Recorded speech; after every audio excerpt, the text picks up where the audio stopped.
Hello children, आज हम आपका संचयन बुक में से लेसन नंबर 4 पढ़ेंगे। संचयन बुक का 4th लेसन है आपका कि मेरा छोटा सा निजी पुस्तकालय। मतलब निजी मतलब पर्सनल, पुस्तकालय मतलब लाइब्रेरी। एक छोटी सी लाइब्रेरी जो लेखक ने बनाई है उसके बारे में उन्होंने यहाँ बताया है। जो लेखक हैं वो हैं धर्मवीर भारती। धर्मवीर जो भारती है उनका जो जन्म है वो 25 दिसंबर सन 1926 को इलाहाबाद में हुआ था। इलाहाबाद विश्वविद्यालय से इन्होंने एमए और फिर पीएचडी की उपाधि प्राप्त की। वहाँ हिंदी विभाग के प्राध्यापक भी नियुक्त हुए वो, और 1960 से लेके 1988 तक धर्मयुग जैसी प्रतिष्ठित साप्ताहिक जो मैगजीन थी उसके संपादक भी रहे। उन्होंने देश विदेश की बहुत सारी यात्राएं भी की और भारत सरकार ने उन्हें पद्मश्री से भी सम्मानित किया। जो हम ये लेसन पढ़ रहे हैं आज, हम ये जो उनका ये संस्मरण है कि धर्मवीर भारती ने अपने बचपन के दिनों की बातों को हमारे सामने रखा है। उन्होंने साझा किया है हमारे साथ में कि उनका बचपन गरीबी में किस तरह से बीता, लेकिन उनको पढ़ने का बहुत शौक था। और स्कूल में उन्हें 2 किताबें मिली, तो जब किताबें मिलती है तो पिताजी ने अपनी अलमारी में जगह बना दी कि यहाँ पे तुम अपनी लाइब्रेरी बना सकते हो। और इस तरह से एक बच्चे के अंदर जो है लाइब्रेरी बनाने का शौक़ पैदा किया गया कि उसको लाइब्रेरी बनाने की एक धुन सवार हो जाए। फिर लाइब्रेरी बनाई तो बुक पढ़ने की भी इच्छा हो गई। और फिर माँ ने पिक्चर देखने के लिए 2 रुपये दिए तो लेखक जो है उसे पिक्चर नहीं देखते हैं और एक पुस्तक खरीद लाए। देवदास नाम की एक पुस्तक खरीद के ले आते हैं। तो लेखक ने अपने पैसों से खरीदी हुई वह उनकी पहली किताब थी। तो यहाँ लेसन में हम पढ़ेंगे कि किस तरह से उन्होंने लाइब्रेरी बनाई और उनका जीवन किस तरह का रहा। तो अपनी यादों को वो हमारे साथ में यहाँ पे साझा कर रहे हैं। कौन? धर्मवीर भारती। जुलाई 1989 की बात है। तब क्या हुआ था कि बचने की कोई उम्मीद नहीं थी। जो धर्मवीर भारती हैं वो बहुत बीमार हो जाते हैं और डॉक्टर मना कर देते हैं कि अब ये बचेंगे नहीं। क्यों? क्योंकि 3 ज़बरदस्त हार्ट अटैक, 3 उनको ज़बरदस्त हार्ट अटैक आए थे और एक के बाद एक, कोई टाइम के बाद भी नहीं, तुरंत।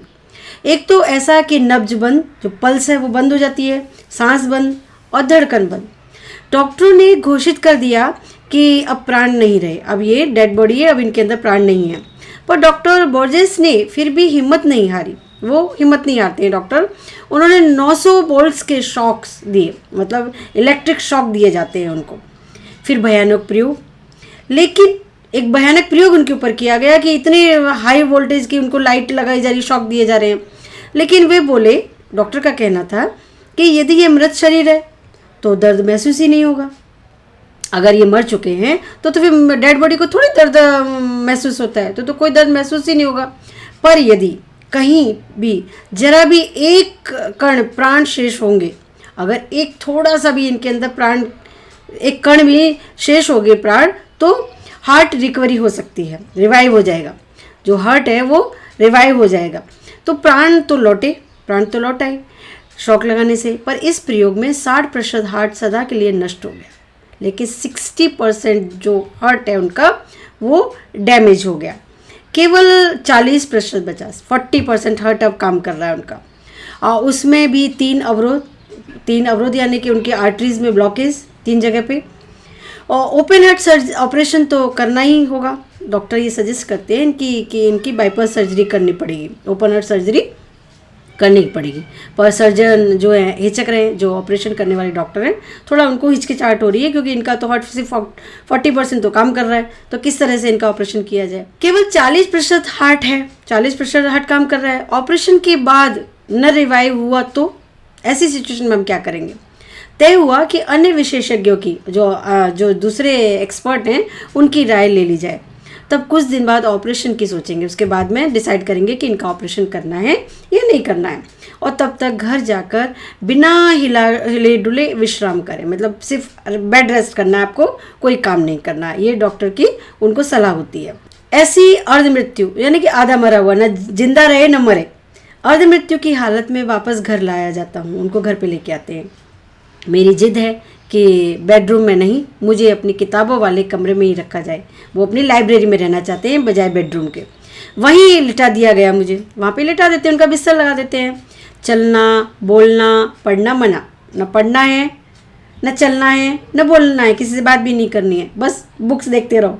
और दिन भर पढ़े 2 ही चीज़ें देखता रहता हूँ, 2 ही चीज़ें देखते रहते हूँ। वो क्या थी कि बाईं ओर की खिड़की के सामने रह रहकर हवा में झूलते सुपारी के पेड़, खिड़की में से उनको सुपारी के पेड़ झूलते हुए दिखते थे कि झालरदार पत्ते। और अंदर कमरे में चारों ओर फर्श से लेकर जमीन से लेकर आसमान तक की बात, तो फर्श से लेकर छत तक ऊंची किताबों से ठसाठस भरी अलमारियां, ठूस ठूस के भरी गई। इतनी सारी बुक्स अलमारियों में भरी हुई थी।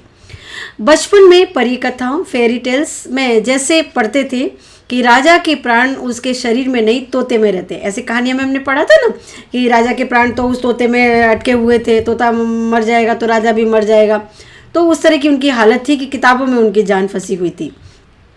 वैसे ही लगता था कि मेरे प्राण इस शरीर से तो निकल चुके हैं, वे प्राण इन हजारों किताबों में बसे हैं, इन किताबों में जाके बस गए हैं, जो पिछले 40-50 बरस में धीरे धीरे मेरे पास जमा होती गई हैं। उनको इतनी सारी बुक्स कोई एक दिन में इकट्ठी नहीं कर ली, उनको करीब उनको 40 से 50 साल लगे, बरस ईयर्स लग गए, 40-50 साल, 40 to 50 ईयर्स लगे उनको इतनी बड़ी लाइब्रेरी बनाने में। कैसे जमा हुई, कैसे इकट्ठी हुई, संकलन मतलब उनको इकट्ठा करने की शुरुआत कैसे हुई, ये कथा बाद में सुनाऊंगा, ये बात मैं आपको बाद में शेयर करूंगा। पहले तो ये बताना जरूरी है कि किताबें पढ़ने और सहेजने का शौक़ कैसे जागा। किताबें पढ़ने का और उनको अच्छे से रखने का, सहेजना यानी कि बहुत अच्छे तरीके से उनको संभाल के रखना, शौक़ कैसे जागा, बचपन की बात है। उस समय आर्य समाज का सुधारवादी आंदोलन अपने पूरे जोर पर था। आर्य समाज का सुधारवादी आंदोलन है वो चल रहा था, और जो लेखक हैं उनके पिता, मेरे पिता आर्य समाज रानी मंडी के प्रधान थे, और माँ ने स्त्री शिक्षा के लिए आदर्श कन्या पाठशाला की स्थापना की थी। मम्मी ने लड़कियों की पढ़ाई के लिए स्कूल खोला था, और पिताजी थे वो रानी मंडी के प्रधान थे। पिता की अच्छी खासी सरकारी नौकरी थी। बर्मा रोड जब बन रही थी तब बहुत कमाया था उन्होंने। किसने? पिताजी ने। लेकिन मेरे जन्म के पहले ही गांधी जी के आह्वान पर उन्होंने सरकारी नौकरी छोड़ दी। गांधी जी से वो इंस्पायर हो गए और उनके आह्वान पे उन्होंने अपनी सरकारी नौकरी छोड़ दी। किसने? धर्मवीर भारती जी के पिताजी ने। हम लोग बड़े आर्थिक कष्टों से गुजर रहे थे, बहुत बड़ा आर्थिक कष्ट आ गया कि भाई घर में अभी सैलरी नहीं आ रही है पापा की, तो घर कैसे चलेगा। और फिर भी घर में नियमित पत्रिकाएं आती थी। घर में आर्थिक तंगी थी, लेकिन घर में मैगजीन्स आना बंद नहीं हुआ, बुक्स आना बंद नहीं हुआ। आर्य मित्र साप्ताहिक, वेदोदम, सरस्वती, गृहिणी और 2 बाल पत्रिकाएं नहीं, बच्चों की, खास मेरे लिए यानी कि धर्मवीर भारती के लिए, बाल सखा और चमचम और बाल सखा उनके लिए, बाकी सब परिवार के सदस्यों के लिए। उनमें होती थी परियों, राजकुमारों, दानवों और सुंदरी राजकन्याओं की कहानियाँ और रेखा चित्र, उनके चित्र हुआ करते थे, और बहुत अच्छी अच्छी स्टोरी हुआ करती थी इन बुक्स में, बाल सखा में और चमचम में। तो यहाँ से उनको पढ़ने का शौक़ पड़ गया। मुझे पढ़ने की चाट लग गई यानी कि उनको इंटरेस्ट पैदा हो गया बुक्स पढ़ने का। हर समय पढ़ता रहता। खाना खाते समय थाली के पास पत्रिकाएं रख कर पढ़ता। पत्रिकाएं, बुक्स होती, तभी खाना खा रहे होते, तभी बुक्स पढ़ते पढ़ते खाना खाते थे। और अपनी दोनों पत्रिकाओं के अलावा, अपनी तो बुक्स पढ़ते थे जो बच्चों के लिए आती थी, उसके अलावा जो बड़ों के लिए आती थी, सरस्वती और आर्य मित्र, पढ़ने की कोशिश करता। उनको भी कोशिश करता कि उनमें से भी बातों को समझूं और रीड करूं। तो वो बोलते हैं कि दोनों को पढ़ने की कोशिश करता। घर में पुस्तकें भी थी और भी बहुत सारी बुक्स थी। उपनिषद भी थे और उनके हिंदी अनुवाद। सत्यार्थ प्रकाश के खंडन मंडन वाले अध्याय पूरी तरह समझ तो नहीं आ पाता था, मतलब उसमें बड़ी बड़ी बातें थी तो वो इतनी जल्दी उनको समझ तो नहीं पाते थे, बच्चा है, पर पढ़ने में मज़ा आता था, रीडिंग करने में अच्छा लगता था। मेरी प्रिय पुस्तक थी, जो धर्मवीर भारती है उनकी प्रिय पुस्तक थी, स्वामी दयानंद की एक जीवनी। रोचक यानी कि इंटरेस्टिंग शैली में लिखी हुई, बहुत ही ज़्यादा दिखावटी कर, अनेक चित्रों से सुसज्जित, उसमें बहुत सारी पिक्चर्स भी थी। वे तत्कालीन पाखंडों से ढकोसला था, दिखावटीपना था उसमें। तो तत्कालीन पाखंडों के विरुद्ध अदम्य बोलते हैं जिससे दबाया नहीं जा सकता, साहस किया गया था इस तरह की बुक लिखकर। दिखाने वाले अद्भुत व्यक्तित्व थे, कितनी ही रोमांचक घटनाएं थी उनके जीवन की जो मुझे बहुत प्रभावित करती थी। चूहे को भगवान का भोग खाते देखकर भगवान के सामने हम लोग लड्डू रखते हैं, भोग लगाते हैं ना, तो चूहा है उसको खा रहा है, भगवान के सामने भोग रख दिया गया लेकिन उसको चूहा खाने में लगा हुआ है। तो चूहे को भगवान का भोग खाते देखकर मान लेना कि प्रतिमाएं भगवान नहीं होती, कि मूर्तियाँ जो है वो भगवान नहीं है।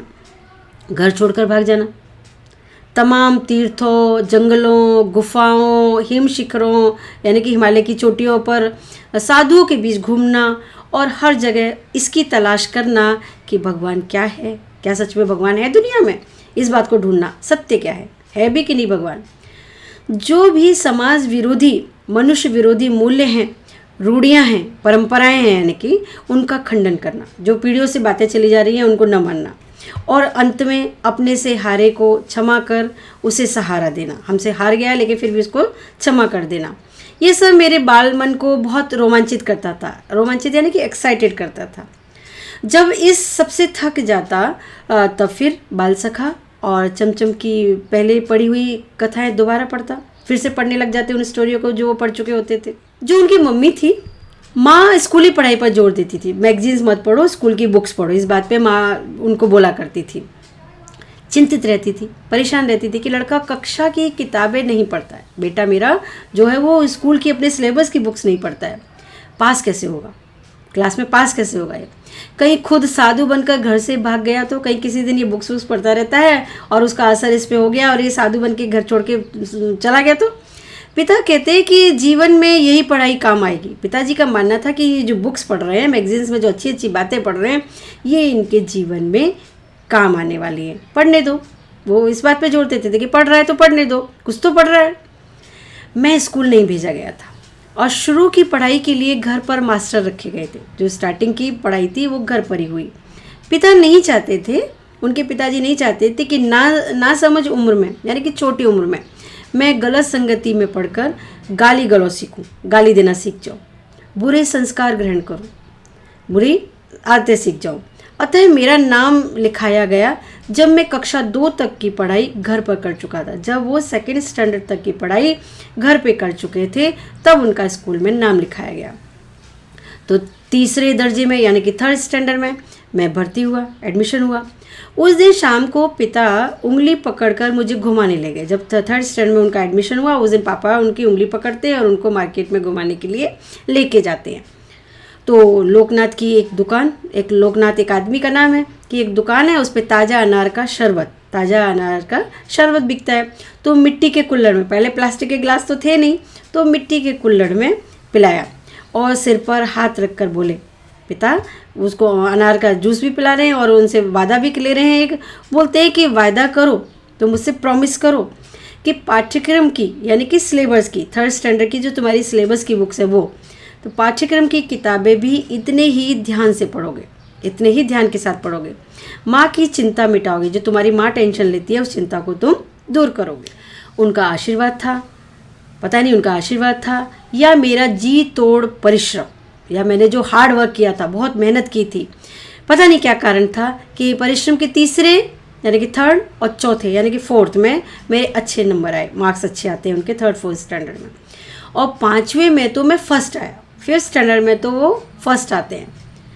माँ ने आंसू भरकर गले लगा लिया। माँ जो बहुत इमोशनल हो जाती है और वो उनकी आंखों में आंसू आ जाते हैं और अपने बेटे को गले लगा लेती हैं। पिता मुस्कुराते रहे, कुछ बोले नहीं। चूँकि अंग्रेजी में मेरे नंबर सबसे ज़्यादा थे, इंग्लिश में बहुत अच्छे मार्क्स आए थे, अतः स्कूल से इनाम में 2 अंग्रेजी किताबें मिली। इंग्लिश की 2 किताबें मिलती थी। एक में 2 छोटे बच्चे घोंसलों की खोज में बागों और कुंजों में भटकते हैं, बाग में, वन में घूम रहे हैं 2 छोटे छोटे बच्चे, उसकी स्टोरी है। और इस बहाने पक्षियों की जातियों, उनकी बोलियों, उनकी आदतों की जानकारी उन्हें मिलती है। इस बुक से उनको ये सारी नॉलेज मिलती है कि पक्षियों की कितनी जातियाँ होती हैं, उनकी बोलियाँ कौन कौन सी होती है, उनकी आदतें कैसी होती हैं, ये सारा पहली बुक से पता चला। और एक दूसरी बुक थी उनकी, दूसरी किताब जो मिली थी ट्रस्टी दरक, जिसमें पानी के जहाज़ों की कथाएं थी। पानी के जहाज़ पे क्या क्या गुजरती है, क्या क्या एक्सपीरियंस होते हैं, वो कथाएं थी। और कितने प्रकार के होते हैं जहाज़, कौन कौन सा माल लाद कर लाते हैं, कहाँ से लाते हैं, ये सारी चीज़ें उनको पता चलती है। कौन सी बुक से?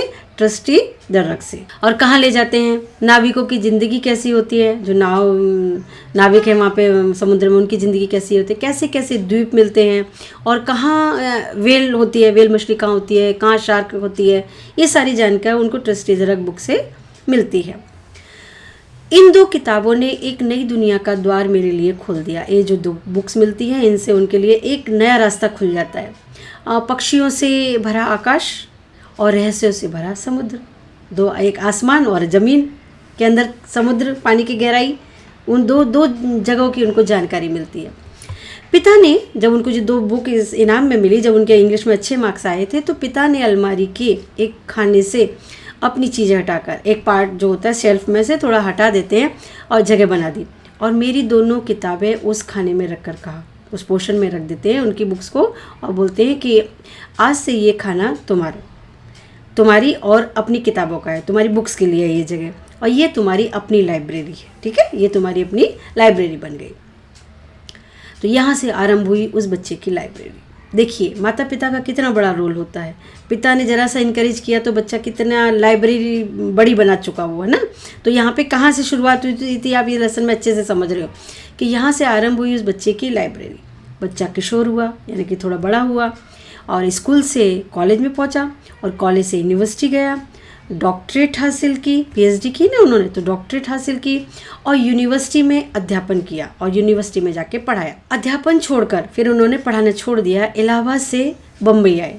इलाहाबाद से बम्बई आ जाते हैं, पहले बम्बई बोलते थे, अभी इसको आप मुंबई बोलते हैं, और संपादन किया, एडिटिंग की उन्होंने, और उसी अनुपात में अपनी लाइब्रेरी का विस्तार करता गया। जगह ज़रूर चेंज करते गए, अपने व्यवसाय चेंज करते गए, कभी पढ़ाई कर रहे थे, कभी एडिटर बन गए, लेकिन उन्होंने अपनी जो लाइब्रेरी का शौक़ था उसको कामयाब कंटिन्यू रखा। बुक्स खरीदते रहे, लाइब्रेरी में लगाते रहे, इकट्ठी करते रहे। पर आप पूछ सकते हैं कि किताबें पढ़ने का शौक़ तो ठीक, किताबें इकट्ठी करने की सनक क्यों सवार हुई, ये जुनून क्यों सवार हो गया आपको बुक्स इकट्ठी करने का? पढ़ने की आदत तो अच्छी बात है। उसका कारण भी बचपन का एक अनुभव है, एक एक्सपीरियंस है जो उन्हें चाइल्डहुड में हुआ। इलाहाबाद भारत की प्रख्यात यानी कि फेमस शिक्षा केंद्रों में एक रहा है। इलाहाबाद जो है भारत के प्रख्यात शिक्षा केंद्रों में से एक है, कल भी था और आज भी है। ईस्ट इंडिया कंपनी थी हमारे अंग्रेजों की, तो ईस्ट इंडिया द्वारा स्थापित पब्लिक लाइब्रेरी है जिसमें कोई भी जाके बैठ सकता है, पढ़ सकता है, से लेकर महामना मदन मोहन मालवीय द्वारा, ये बहुत बड़ी लाइब्रेरी है, द्वारा स्थापित भारतीय भवन तक, विश्वविद्यालय की लाइब्रेरी तथा अनेक कॉलेजों की लाइब्रेरियाँ तो हैं ही, लगभग हर मोहल्ले में एक अलग लाइब्रेरी। पहले इस तरह की बुक्स ही पढ़ा करते थे, पहले टीवी नहीं, मोबाइल नहीं, इंटरनेट नहीं, तो बच्चों को बुक पढ़ने का भी एक शौक़ हुआ करता था। तो हर जगह लाइब्रेरी भी मिल जाती थी, बुक्स भी मिल जाती थी, स्टेशन पे भी जाते थे तो बच्चे सबसे पहले बुक्स खरीदा करते थे। तो इतनी सारी अलग अलग जगह लाइब्रेरी, वहाँ हाई कोर्ट है, अतः वकीलों की निजी लाइब्रेरियाँ, अध्यापकों की, टीचर्स की अलग निजी लाइब्रेरियाँ, यानी कि पर्सनल सबकी लाइब्रेरियाँ, और अपनी लाइब्रेरी वैसी कभी होगी।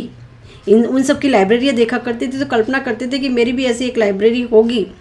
यह तो स्वप्न में भी नहीं सोच सकता था, पर अपने मोहल्ले में एक लाइब्रेरी थी, उनके मोहल्ले में एक लाइब्रेरी थी जिसका नाम था हरि भवन। क्या नाम था? हरि भवन। स्कूल से छुट्टी मिली कि जैसे वो स्कूल से घर पे आते थे कि मैं उसमें जाकर जम जाता था, आसन लगा के बैठ गए, भैया बुक्स पढ़ूंगा मैं लाइब्रेरी में। पिता दिवंगत हो चुके थे, दिवंगत यानी कि एक्सपायर हो गए थे, पिता की मृत्यु हो गई थी। लाइब्रेरी का चंदा चुकाने का पैसा नहीं था, लाइब्रेरी में थोड़ा चंदा दे सकें उतना पैसा नहीं था कि वो लाइब्रेरी में जमा कर पाए, अतः वहीं बैठकर किताबें निकलवा कर पढ़ता रहता था। चंदा चुकाने का मतलब है कि आप घर पे ले जा सकते हैं, लाइब्रेरी में कुछ पैसे आपके डिपॉजिट रहेंगे, लेकिन अभी वो ऐसा नहीं है, तो उन्होंने वहीं बुक्स लेके और पढ़ लिए और फिर वहीं रख के घर चले आओ। उन दिनों हिंदी में विश्व साहित्य विशेषकर उपन्यासों के खूब अनुवाद हो रहे थे, नॉवेल्स, उपन्यास है कि नहीं कि नॉवल, और खूब उनके ट्रांसलेशन हो रहे थे। मुझे उन अनुदित उपन्यासों को, उन ट्रांसलेटेड उपन्यासों को पढ़कर बड़ा सुख मिलता था, बहुत अच्छा लगता था। और अपने छोटे से हरि भवन में खूब उपन्यास थे, बहुत सारे नॉवल थे वहाँ पे। वहीं परिचय हुआ बंकिम चंद्र चट्टोपाध्याय की दुर्गेश नंदिनी और कपाल कुंडला और आनंद मठ से, टॉलस्टॉय की अन्ना कैरेनिना, विक्टर ह्यूगो का पेरिस का कुबड़ा, हंचबैक ऑफ नात्रेदम, गोर्गी की मदर, अलेक्जेंडर कुप्रिन का गाड़ी वालों का कटरा, यामा द पिट, और सबसे मनोरंजक सरवा रीस का विचित्र वीर यानी डॉन क्विक्सोट। और हिंदी के ही माध्यम से सारी दुनिया की कथा पात्रों से मुलाकात करना, सिर्फ हिंदी के द्वारा, क्योंकि वो ट्रांसलेट होके बुक्स मिल गई थी तो उनके द्वारा इन सब के बारे में जानना आकर्षक था, इंटरेस्टिंग था। लाइब्रेरी खुलते ही पहुंच जाता, और जब शुक्ल जी लाइब्रेरियन, जो शुक्ल जी जो है वो लाइब्रेरियन है, वहाँ के इंचार्ज हैं लाइब्रेरी के, कहते थे कि बच्चा अब उठो, पुस्तकालय बंद करना है, अब लाइब्रेरी बंद करनी है, अब तुम अपने घर जाओ। तब बड़ी अनिच्छा से, यानी कि बिना इच्छा से उठता। और जिस दिन कोई उपन्यास अधूरा छूट जाता, कोई नॉवल कंप्लीट ना कर पाता, पढ़ ना पाता, उस दिन मन में कसक होती, एक तकलीफ सी होती, एक दर्द सा होता था कि काश इतने पैसे होते कि सदस्य बनकर किताब इशू करा लाता, काश मेरे पास इतने पैसे होते कि मैं अपने लिए ये बुक को इशू करा लेता और अपने घर पे जाके कंप्लीट करता, या काश इस किताब को खरीद पाता तो घर में रखता, एक बार पढ़ता, 2 बार पढ़ता, बार बार पढ़ता, पर जानता था कि यह सपना ही रहेगा, भला कैसे पूरा हो पाएगा। उनको अपनी आर्थिक स्थिति के बारे में मालूम था, इसलिए वो जानते थे कि अभी यह सपना मेरा पूरा नहीं हो सकता है। पिता के देहावसान के बाद, पिता की मृत्यु के बाद तो आर्थिक संकट इतना बढ़ गया कि पूछिए मत। फीस जुटाना तक मुश्किल था, अब फीस भी नहीं भर पाते थे स्कूल की। अपने शौक की किताबें खरीदना तो संभव ही नहीं था। स्कूल की जब फीस नहीं भर पा रहे तो अपने शौक को पूरा करने के लिए, पढ़ने के लिए मैगजीन खरीदना तो और भारी काम था। एक ट्रस्ट से योग्य पर असहाय छात्रों को पाठ्यपुस्तकें खरीदने के लिए कुछ रुपए सत्र के आरंभ में मिलते थे। जिन बच्चों को, असहाय बच्चे हैं जिनके पढ़ाई में प्रॉब्लम्स हो रही है, फीस नहीं भर पा रहे, बुक्स नहीं खरीद पा रहे, तो ऐसे लोगों के लिए एक ट्रस्ट था जो उनकी कुछ रुपए दे के मदद किया करता था। और उनसे प्रमुख पाठ्यपुस्तकें सेकेंड हैंड खरीदता था, उनसे जो है सेकेंड हैंड में बुक्स सिलेबस की खरीदता था। बाकी अपने सहपाठियों से लेकर, जो उनके फ्रेंड्स थे उनसे लेकर पढ़ता और नोट्स बना लेता, फिर उनकी बुक वापस कर दी वही। और उन दिनों परीक्षा के बाद छात्र अपनी पुरानी पाठ्यपुस्तकें आधे दाम में बेच देते थे। उस टाइम ऐसा था कि हमारी एग्ज़ाम हो गई, हमारा ये ईयर क्लियर हो गया, तो अब इस बुक को अपने घर में रख के भी क्या करना है, चलो आधे रेट पे किसी को बेच देते हैं। तो ये प्रथा थी, और उसमें आने वाले नए लेकिन उससे विपन्न छात्र खरीद लेते थे कि भाई जो नए बच्चे हैं जिनके पास पैसा नहीं है वो उसको खरीद लेते थे, और इसी तरह काम चलता था। इसी तरह आगे बच्चे उस बुक से पढ़ते रहते थे, वो दूसरों के भी काम आती रहती थी। लेकिन फिर भी मैंने जीवन की पहली साहित्यिक पुस्तक अपने पैसों से कैसे खरीदी, ये आज तक याद है। उस साल इंटरमीडिएट यानी कि 12th पास किया था, और पुरानी पाठ्य पुस्तकें बेचकर, जो 12th स्टैंडर्ड की बुक्स थी वो उन्होंने बेच दी। तो बीए की पाठ्य पुस्तकें लेने, बीए की लिए बुक्स खरीदने के लिए एक सेकेंड हैंड बुक शॉप पर गया। एक सेकेंड हैंड बुक शॉप है, उस पे जाते हैं वो, और उस बार जाने कैसे पाठ्य पुस्तकें खरीद कर भी 2 रुपये बच गए थे। उस दिन हुआ कि सारी पुस्तकें भी खरीद ली, फिर भी 2 रुपये बच गए। सामने के सिनेमा घर में देवदास लगा था, देवदास नाम की पिक्चर लगी हुई थी, न्यू थिएटर्स वाला, बहुत चर्चा थी उसकी। लेकिन मेरी माँ को सिनेमा देखना बिल्कुल नापसंद था, मम्मी को बिल्कुल पसंद नहीं था कि मैं पिक्चर देखने जाऊँ, और उसी से बच्चे बिगड़ते हैं। उनका ऐसा मानना था कि बच्चे अगर पिक्चर देखते हैं तो उससे वो बिगड़ जाते हैं। लेकिन उसके गाने सिनेमा गृह के बाहर बजते थे, जो गाने उस पिक्चर के हैं वो सिनेमा हॉल जो उसके बाहर बज रहे होते थे। उसमें सहगल का एक गाना था, दुख के दिन अब बीतत नहीं, दुख के दिन अब बीतते नहीं हैं, ख़त्म नहीं होते हैं। तो उसे अक्सर गुनगुनाता रहता था। कभी कभी गुनगुनाते आंखों में आंसू आ जाते थे, क्योंकि वो तकलीफ़ में थे, आर्थिक स्थिति अच्छी नहीं थी, सेकेंड हैंड बुक खरीदते थे, फीस भरने के लिए पैसे नहीं थे। तो जब वो गाना सुनते थे तो उनको लगता था कि मेरा भी दुख पता नहीं कब ख़त्म होगा। तो जब वो कभी कभी गाना गुनगुनाते थे तो उनकी आंखों में से आंसू भी आ जाते थे। जाने क्यों, एक दिन माँ ने सुना। माँ का दिल तो आखिर माँ का दिल होता है, सबकी माँ एक जैसी होती है, अपने बच्चे से प्यार करती है, उसकी आंख में आंसू कभी नहीं देख सकती है। तो एक दिन बोली कि दुख के दिन बीत जाएंगे बेटा, तो चिंता मत कर। एक दिन गुनगुना रहे थे तो वो माँ बोलती है कि दिन बीत जाएंगे, दिल इतना छोटा क्यों करता है, धीरे से काम ले, थोड़ा सा पेशेंस रख। जब उन्हें मालूम हुआ कि यह तो फिल्म देवदास का गाना है, तो सिनेमा की घोर विरोधी माँ, जो पिक्चर देखने का बहुत विरोध करती थी, अपोज करती थी, माँ ने कहा कि अपना मन क्यों मारता है, अपना मन क्यों मार रहा है, जाकर पिक्चर देखा, पैसे मैं दे दूँगी, मैं तुझे पैसे देती हूँ, तू जा और पिक्चर देख कर आ। मैंने माँ को बताया कि किताबें बेचकर 2 रुपये मेरे पास बचे हैं। वे 2 रुपये लेकर माँ की सहमति से, उनकी रजामंदी से, उनकी परमिशन से फिल्म देखने गया। पहला शो छूटने में देरी थी, पहला शो जो चल रहा था वो भी छूटने वाला था, सेकंड शो में उनको जाना था। पास में अपनी परिचित किताब की दुकान थी, पास में ही उनकी कोई बुक थी एक, तो वही चक्कर लगाने लग गया, वहाँ जाके वो चक्कर लगाने लग जाते हैं। सहसा चक्कर लगाने लग गया, सहसा देखा कि काउंटर पर एक पुस्तक रखी है, देवदास। कौन सी पुस्तक रखी है? देवदास। लेखक शरदचंद्र चट्टोपाध्याय। लेखक कौन है उसके? शरदचंद्र चट्टोपाध्याय। काउंटर पर एक पुस्तक रखी है और देवदास है उसका नाम, और लेखक उसके हैं शरदचंद्र चट्टोपाध्याय। दाम केवल 1 रुपया, 1 रुपये की बुक बस। मैंने पुस्तक उठाकर उल्टी पलटी, उलट पलट कर उसको देखते हैं तो पुस्तक विक्रेता बोला, तुम विद्यार्थी हो, मतलब तुम स्टूडेंट हो, यही अपनी पुरानी किताबें बेचते हो, यहाँ पे तुम अपनी पुरानी किताबें बेचने आते हो, हमारे पुराने ग्राहक हो, पुराने कस्टमर हो, तुमसे अपना कमीशन नहीं लूँगा, केवल 10 आने में आना, ये पुराने ज़माने में करेंसी है चलने वाली, तो 10 आने में ये किताब दे दूँगा, 10 आने में ये किताब तुम्हें मैं दे देता हूँ। मेरा मन पलट गया, मन बदल गया।